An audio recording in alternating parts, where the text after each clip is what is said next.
hablaban de la existencia de denominados demonios de la enfermedad llamados Yit-Nin. Estos demonios eran los que se entendía producían las enfermedades mentales. Vale decir que ya existía una interpretación, una explicación a las enfermedades mentales. Es así que también había especialistas, había médicos en ese entonces especializados en curar esas enfermedades mentales producidos por estos demonios, los denominados médicos, Ashipú, y aquellos que se dedicaban a las enfermedades corporales, ¿no? Los que hacían sangrías, los que hacían vendajes, ¿no? Y demás, que eran los médicos Asu. Durante toda la Edad Antigua aparece esta imagen de la enfermedad mental y la existencia de entidades demonopáticas que producen estas enfermedades. Inclusive en la Edad Media, durante mucho tiempo, se entendía que no solamente las enfermedades mentales, sino enfermedades físicas eran producidas por entidades demonopáticas. Y así durante muchísimos años se fue entendiendo la medicina, la psiquiatría, la enfermedad mental. El Bosco, un pintor, nos va a, en esta pintura nos va a dar una suerte de sátira respecto al médico de la Edad Media y el exorcista. Este médico que está representado con un embudo en la cabeza, es un cirujano, que está haciendo una trepanación craneana para extraer la piedra que está produciendo la enfermedad mental a esta persona. Al mismo tiempo que hay un fraile que hace los ritos de exorcismo también para poder liberarlo de esa enfermedad. Entonces aquí tenemos algunos esbozos ya de aquella dicotomía que habla y dice las enfermedades mentales como algo orgánico o las enfermedades mentales producto de una entidad demonopática, ¿no? Y estamos hablando de la Edad Media. En el Renacimiento donde aparecen muchísimas corrientes filosóficas, matemáticas, donde aparece una transformación de la misma antropología humana, vamos a ver que aparece una idea de una visión demoníaca del loco, del enfermo mental, y al mismo tiempo la aparición de lo que serían los primeros manicomios y con ello el estudio científico de las enfermedades mentales. Entonces hay una ambivalencia, hay una dicotomía en ese momento entre continuar con la idea de la presencia demoníaca en la enfermedad mental, e inclusive aparece este documento, el Malleus Maleficarum, que viene a ser algo así como la herramienta o el martillo de las brujas, ¿no? Representando aquello que producía la enfermedad mental. Pero es en 1608 donde Francesco Maria Guaso va a plantear una hipótesis. Estamos hablando, fíjense, en el año 1608, empezaban los años 1600.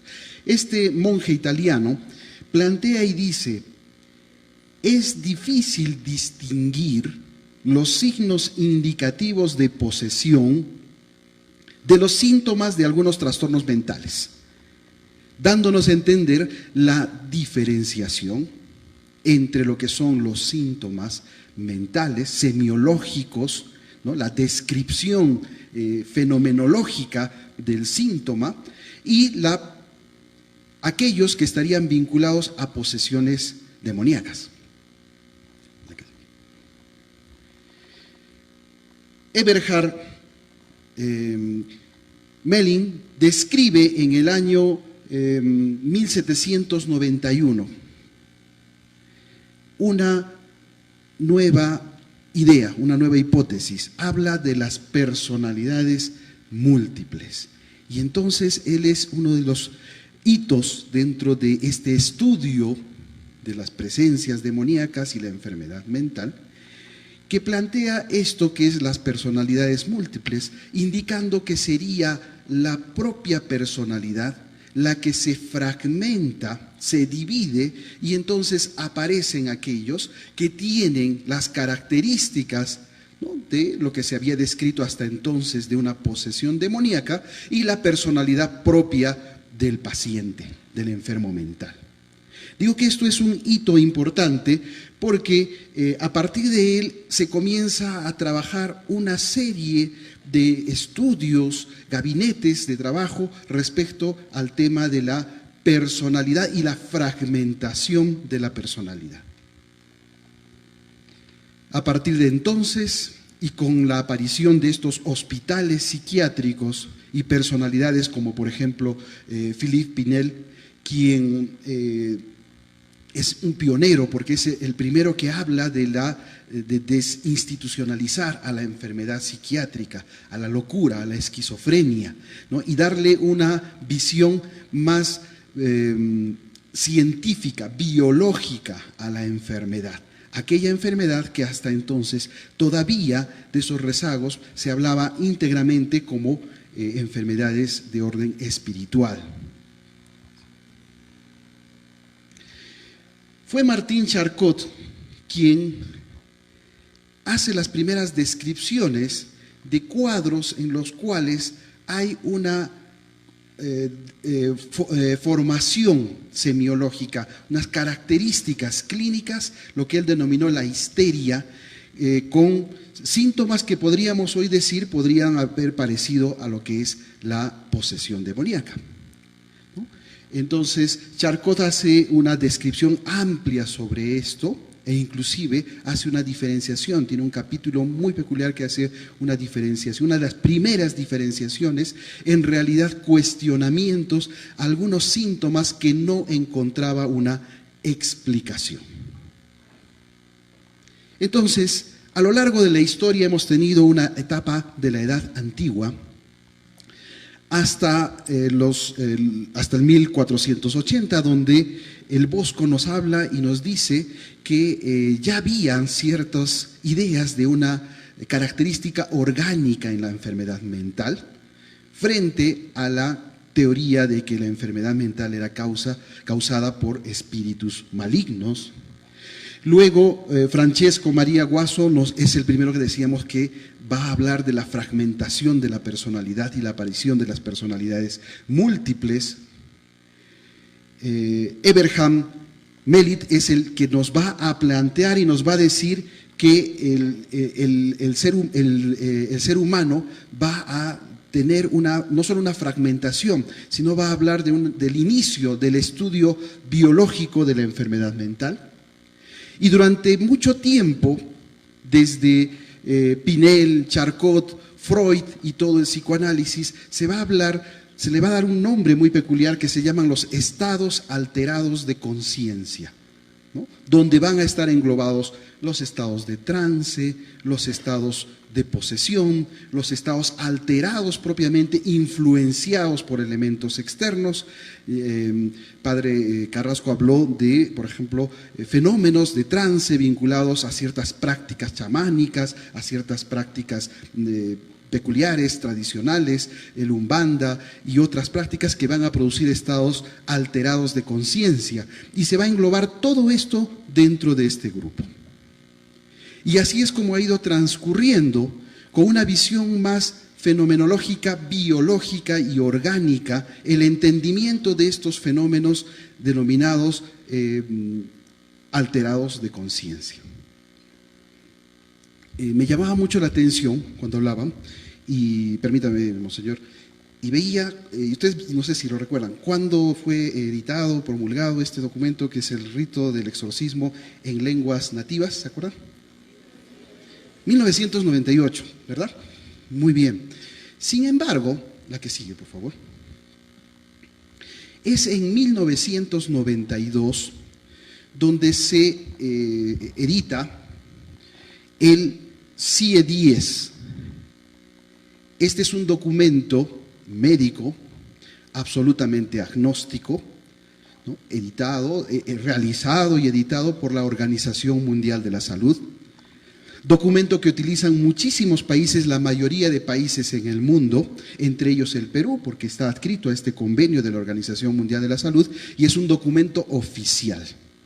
Es un documento oficial porque en base a ello los médicos le damos un código y un nombre a las enfermedades. Es un consenso, es un compendio donde están todas las enfermedades que el ser humano padece, las cuales tienen además una descripción y tienen un código.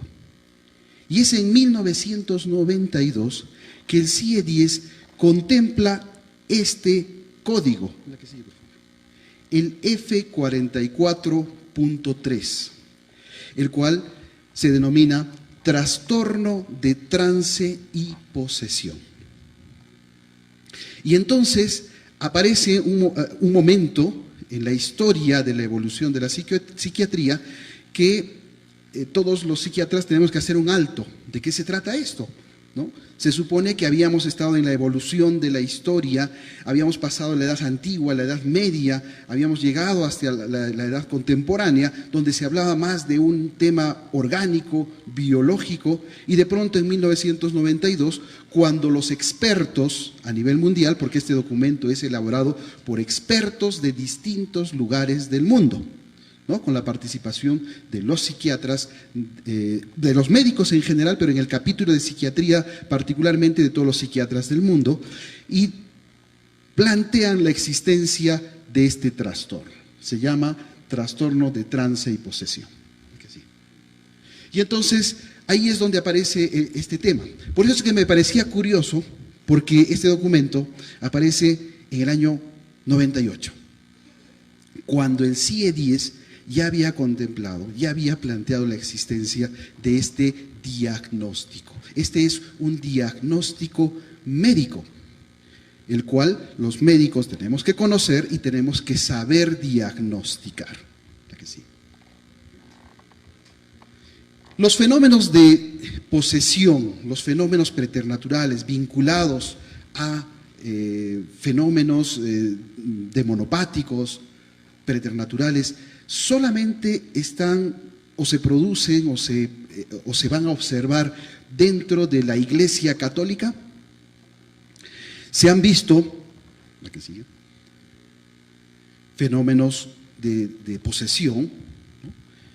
Como lo describió el padre Carrasco, en la Iglesia Ortodoxa, tanto la Iglesia Ortodoxa que está en ecumenismo con la Iglesia Católica como la que no está. Se han descrito muchísimos casos de posesión. La que sigue.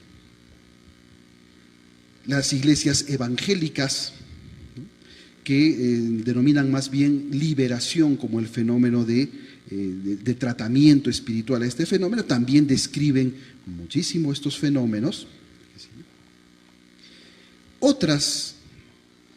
Otras confesiones de fe, como por ejemplo es el Islam. En el Islam se detalla con mucha más riqueza semiológica fenómenos de posesión, y también tienen rituales y también tienen medios curativos para esos fenómenos de posesión en el Islam. En el judaísmo también existe y se describen fenómenos de posesión demoníaca y también rituales y también una serie de fórmulas para el tratamiento de estas personas.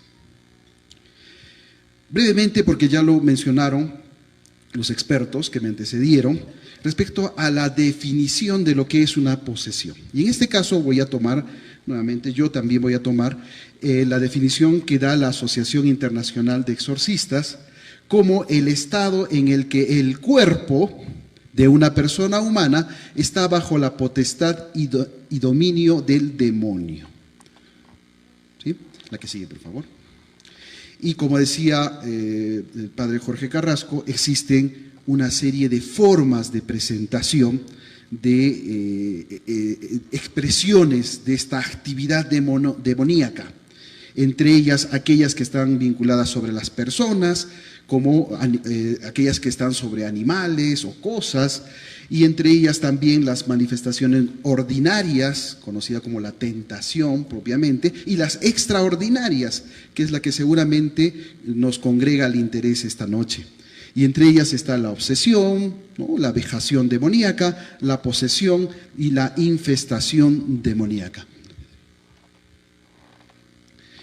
La misma Asociación Internacional de Exorcistas plantea una serie de síntomas, como el hecho de que el poseso tiene la capacidad de hablar lenguas desconocidas o lenguas muertas, latín, griego u otras lenguas. La capacidad de revelación, como una clarividencia, como una inteligencia o un saber hechos que la personalidad básica del paciente no tendría por qué saberlo.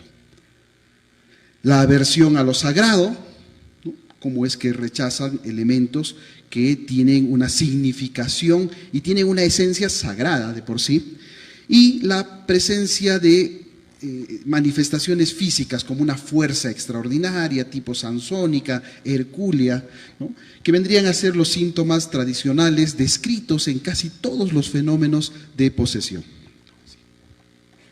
Algunos indicios que son importantes y que los exorcistas toman en cuenta, como es la opinión de los médicos, el descartar la posibilidad de que se trate de otro tipo de enfermedad médica.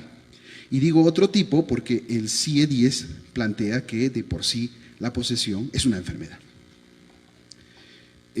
La aversión a lo sagrado, los trastornos extraños como voces, sensaciones, sentirse tocado, ¿no?, vejado, algunos eventos extraños en los lugares donde se producen estos fenómenos. Y volviendo a este análisis histórico que hacía, ¿qué nos dice el CIE-10? Porque yo he presentado la sintomatología que plantea la Asociación Internacional de Exorcistas. Pero decíamos que en el CIE-10 plantea que existe el fenómeno de trance y posesión, ¿verdad? Pero, ¿qué es lo que nos dice? La que sigue. La que sigue.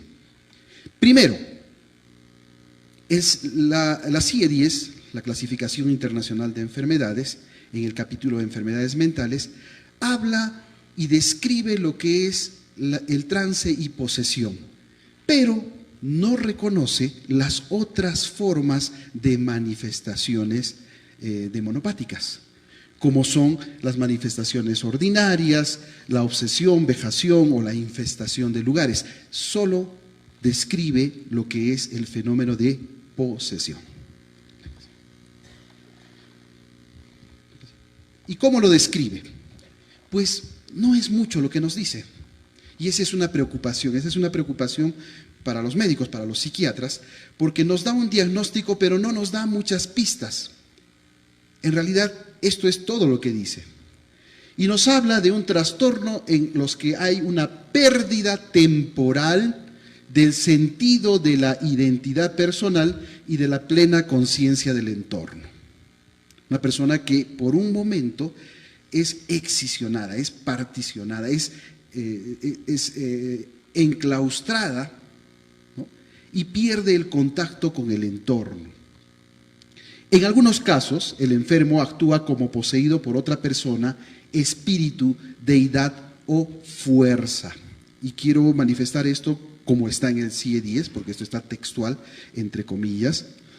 La atención y la concentración del entorno puede limitarse a solo uno o dos aspectos inmediatos y a menudo se presenta un pequeño pero reiterado conjunto de movimientos, posturas y manifestaciones expresivas. No nos dice cuáles. Se incluyen aquí solo aquellos estados de trance que son involuntarios. ¿Y por qué lo he puesto en rojo? Porque si yo voy a experimentar una excisión de mi personalidad, utilizando una sustancia psicoactiva, cualquier sustancia psicoactiva, una folclórica podría ser, como la ayahuasca, por ejemplo, eso no es posesión. ¿De acuerdo? Porque esto es absolutamente involuntario y no está mediado por ningún factor desencadenante. Si yo de pronto considero que tengo algún tipo de facultad y voy a en este momento producirme un trance, voy a hacer un ejercicio de meditación o de cualquier tipo para producirme a mí un trance en el cual voy a experimentar una posesión, eso no entra en el F44.3. Si voy a yo hacer un llamamiento a una entidad para que se introduzca dentro mío, ¿sí?, para que se produzca un fenómeno de trance y posesión, eso no es posesión porque explica y dice que es absolutamente involuntario al paciente.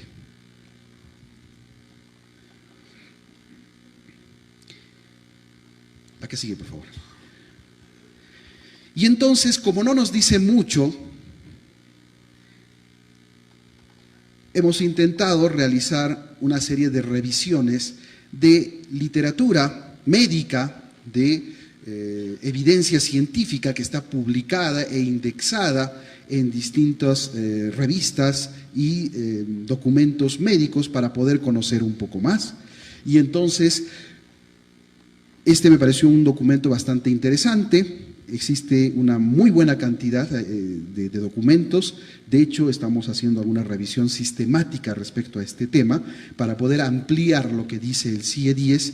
Y me pareció interesante porque una de las inquietudes médicas es poder saber qué pasa en el cuerpo y en el cerebro del paciente que está en estado de posesión y cuando no lo está. Y a alguien se le ocurrió aplicar un psicodiagnóstico proyectivo como es el test de Rorschach, ¿no?, en las personas que suelen experimentar fenómenos de posesión.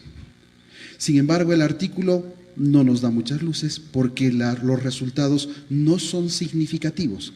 ¿Qué quiere decir? Que no hay un patrón de personalidad, no existiría un patrón de proyectivo de algún fenómeno interno que podría ser común a todas las personas que experimentan este fenómeno de posesión. Esto nos dice ese artículo. Que sigue, por favor.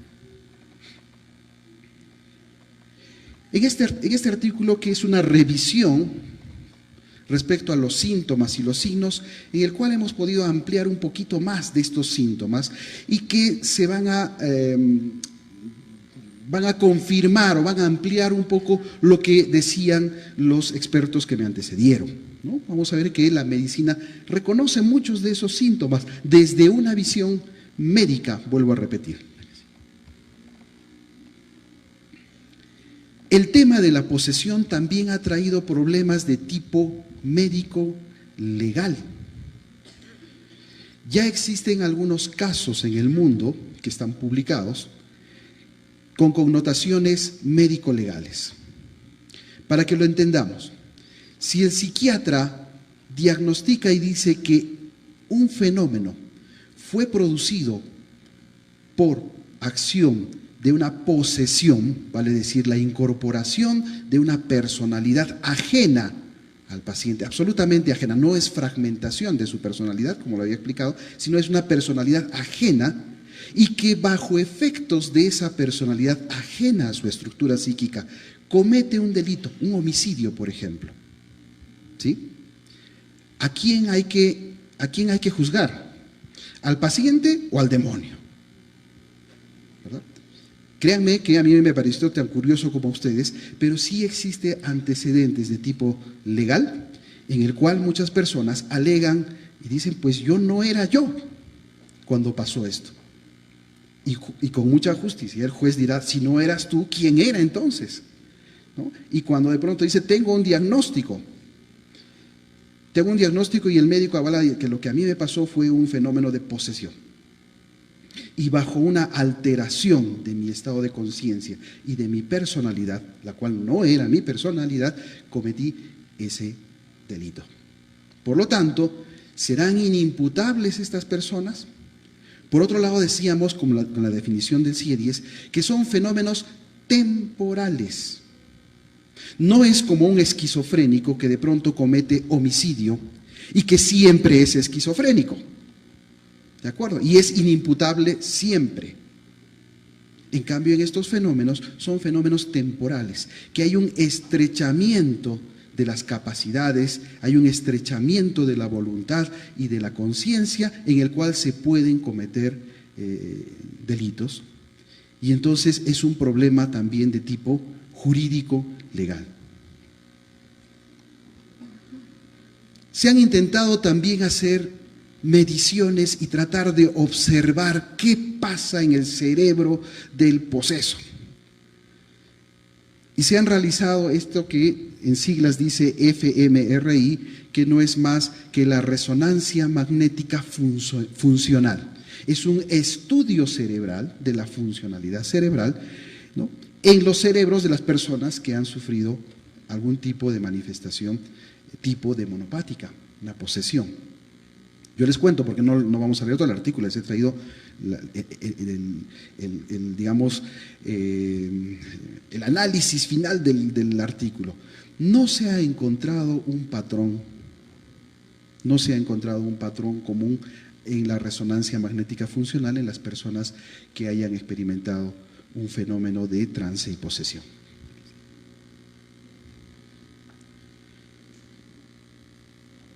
La clínica sigue siendo todo un enigma, ¿no? O sea, hay muchos fenómenos, de hecho es un fenómeno que se sigue estudiando, que se sigue documentando. Lamentablemente, muchos de los colegas médicos, y tengo que asumir también la responsabilidad, muchos de los médicos no sabemos que existe este código y este diagnóstico en el CIE-10.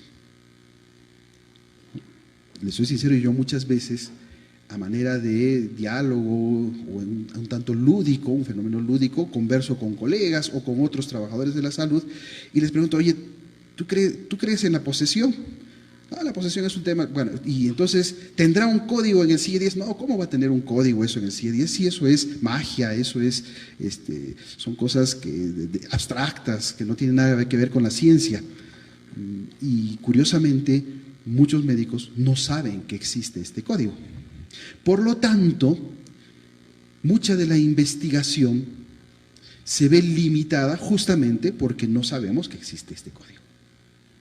Porque, valga la verdad, existen miles de códigos, ¿no es cierto? Entonces, eso ha hecho que se limite la investigación, que no se estudie mucho, que no se documente estos casos, o que muchas veces se niegue la posibilidad de este diagnóstico, ¿no? Con lo que se tiene muy poca información al respecto y, es cierto, todavía no tenemos estudios suficientes como para hacer un compendio semiológico integral de este fenómeno. El DSM-5, que es el clasificador de enfermedades mentales del mundo anglosajón, norteamericano básicamente, que es otro clasificador, o sea, aquellos que están adheridos a la OMS usan el CIE-10, como es el caso del Estado peruano, y otros que utilizan el DSM-5, que es un clasificador, pero específicamente para enfermedades mentales, un poco más detallado, y que es posterior, ¿no? La última edición se ha hecho en el año 2013, bueno, ya es un buen tiempo, pero es la más reciente con respecto al CIE-10, que decíamos que es del año 92. Sin embargo, el DSM-5 también contempla la existencia de este diagnóstico. Y entonces hemos tratado de utilizar los criterios de estos estudios que vienen existiendo, y uno de los primeros criterios es el cambio de personalidad que incluyen el aspecto físico, carácter, actitud, voluntad e inteligencia. Características muy peculiares cuando observamos un fenómeno de posesión, ¿sí? Repetible, muchos de los casos experimentan estas características en la motórica ocular, ¿no? Se voltean los ojos, ¿no? O con una mirada que decimos una mirada patética, con mayor contracción de los músculos externos, oblicuos externos de los ojos, y que producen esa mirada peculiar que lo hemos visto muchas veces en el cine, en las películas, y aquellos que hemos tenido oportunidad de ver casos de posesión, vemos también estas manifestaciones. Otra de las características importantes es la violencia que puede existir y la fuerza hercúlea y la fuerza que pueden experimentar estas personas, ¿no? Durante el fenómeno de posesión. Esta fuerza puede manifestarse también inclusive en personas muy pequeñas, delgadas, que habitualmente no han manifestado este tipo de fenómenos. Lo otro curioso es que los fenómenos de posesión suelen durar, las crisis de trance y posesión suelen durar, no son minutos, pueden durar horas, ¿no?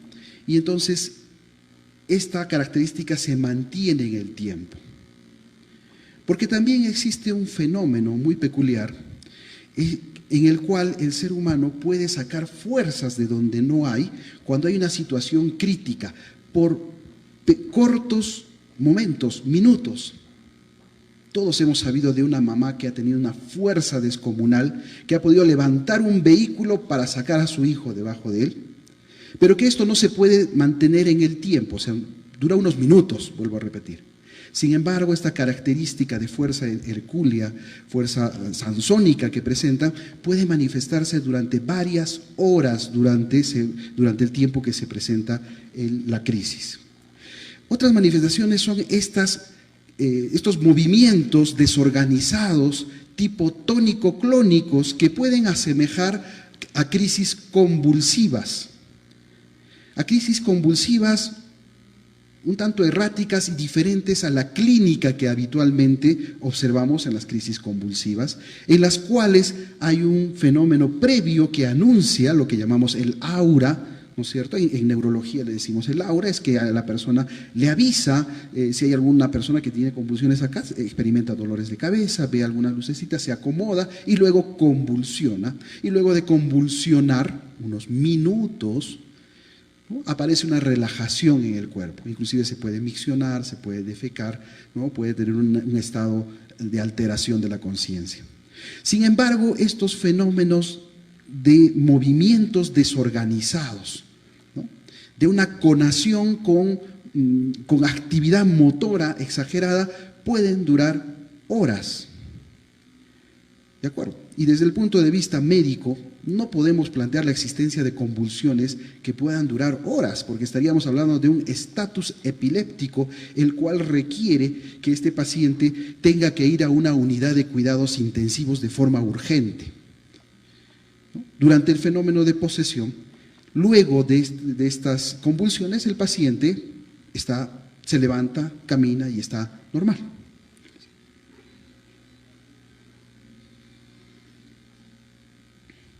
No sé si tiene volumen.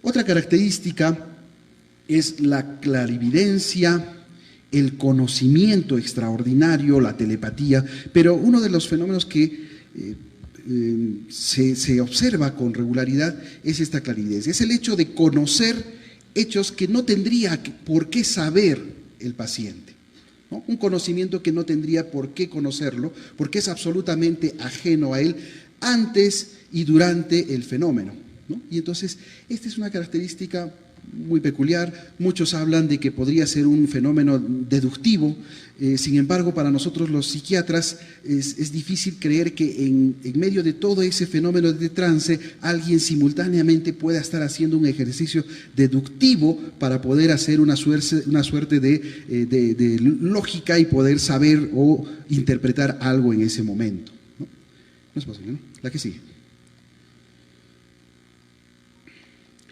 El otro criterio es esta reacción de miedo hacia los objetos sagrados o hacia los elementos considerados sagrados, ¿no? Vale decir que juntamente con este fenómeno de clarividencia, el paciente puede experimentar ciertas formas o manifestaciones hacia los elementos sagrados. Quiero comentarles algo que se ha hecho, ¿no? En medicina hacemos lo que se llama los estudios doble ciego. ¿Qué quiere decir doble ciego? Que ni el paciente ni el experimentador, el médico, el evaluador, sabe qué cosa se le está dando o qué cosa está ocurriendo en ese momento. ¿De acuerdo? Eso se llama así, estudios doble ciego. Se utiliza, por ejemplo, para probar ciertos fármacos, ¿no? Para evitar la influencia que pueda existir del médico hacia el paciente. Y entonces el médico le va a dar un fármaco a un paciente, pero ni el médico ni el paciente sabe si lo que contiene es un fármaco o es un placebo, o sea, azúcar. ¿De acuerdo? Ninguno de los dos sabe. Eso se llama experimentos doble ciego.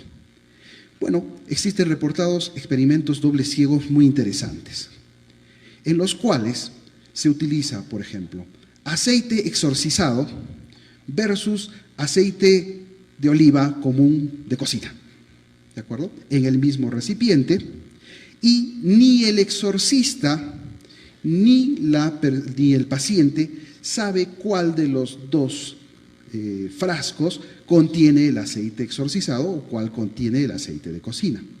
Sin embargo, en muchos fenómenos de posesión, el paciente bajo el trance de posesión sí puede identificar cuál es cuál, ¿no? A eso se llaman estudios doble ciego. Han sido reportados estudios doble ciego en los cuales se ha podido saber esto, ¿no? ¿Por qué? Porque el paciente bajo efectos de posesión experimenta una gran agitación psicomotriz, experimenta estados tipos psicóticos frente a la presencia de elementos de tipo sagrado, como veíamos en el video que presentaba Padre Carrasco, donde alguien se acerca a la comunión, ¿no es cierto?, y experimenta una situación de trance con desorganización psicomotriz. Uno podría decir está convulsionando, podríamos decir está convulsionando, pero también podría ser un fenómeno en el cual hay esta suerte de reacción frente a elementos elementos de tipo sagrado. La que sigue, por favor. Otras manifestaciones menos frecuentes que la hemos visto en el cine muchas veces, la capacidad de levitación, esas posturas y movimientos catatoniformes, movimientos extraños, manierismos, ¿no? Estereotipias extremas que se pueden observar en algunas descripciones que han hecho algunos exorcistas. Particularmente en mi condición de psiquiatra y desde una perspectiva eminentemente médica, asisto a exorcistas oficiales de algunas diócesis, pero nunca he podido observar estos fenómenos más que en algunas películas o en algunos reportes o videos autorizados en los cuales se ha podido observar, ¿no? No son fenómenos frecuentes, aunque en el cine sea lo más llamativo y pareciera que siempre fuera así, pero no son fenómenos frecuentes. La que sigue, por favor. Doctor Carlos, nos quedan 5 minutos. Gracias. Por lo tanto, los psiquiatras, los médicos, tenemos que hacer un diagnóstico diferencial, porque hay muchas enfermedades que pueden parecer estados de posesión, F44.3.